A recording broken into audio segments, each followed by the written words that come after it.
নমস্কার বন্ধুরা, আমি সোমা আর আপনারা দেখছেন সোমার শখের বাগান। আর এই বাগানে সবাইকেই স্বাগত। দেখুন, আজকে আমার বাগানে একটা বুলবুলি পাখি ঢুকে গেছে। আর নেট দেওয়া আছে তো আর কিছুতেই বেরোতে পারছে না। একটা না, দু তিনটে ঢুকে গেছে। এটা এখন পেঁপে গাছের ডালে বসে আছে, এ দেখুন। আর ও থাক নিজের মতো। হয় দেখুন, আবার বেরিয়েও যাচ্ছে, আবার ঢুকছে। আমার মনে হয় এখানে বাসা বানিয়েছে।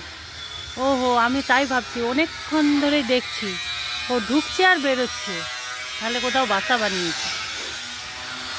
আর আজকে আমি অনেকক্ষণ এসেছি, অনেক ভোর ভোর এসেছি। এই দেখুন, এই ইয়েগুলো পাট শাকের গাছগুলো সব তুলে দিয়ে মাটিটাকে একটু গোবর দিয়ে তৈরি করে নিয়েছি।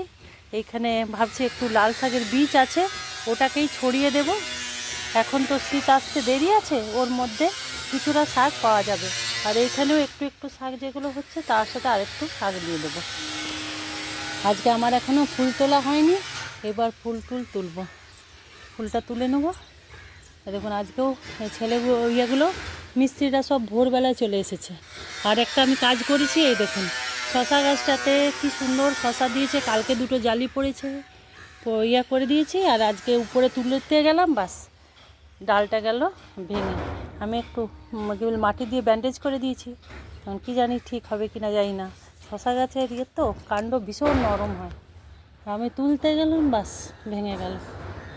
যাই হোক, আজকে অনেক কাজ করতে হবে। দেখুন, কালকে একটা গ্রো ব্যাগও ভরে নিয়েছি। আর এইগুলো ওই পাট শাকের ডাটাগুলো সব আছে। আর এই শাকগুলোকে সব তুলে নিয়েছি, শাক তুলে নিয়েছি। আর কিছুটা বরবটিও পেলাম, তুলে নিলাম। এবার চলুন ফুলটা তুলে নিয়ে আবার বাগানের কিছু কাজ করব।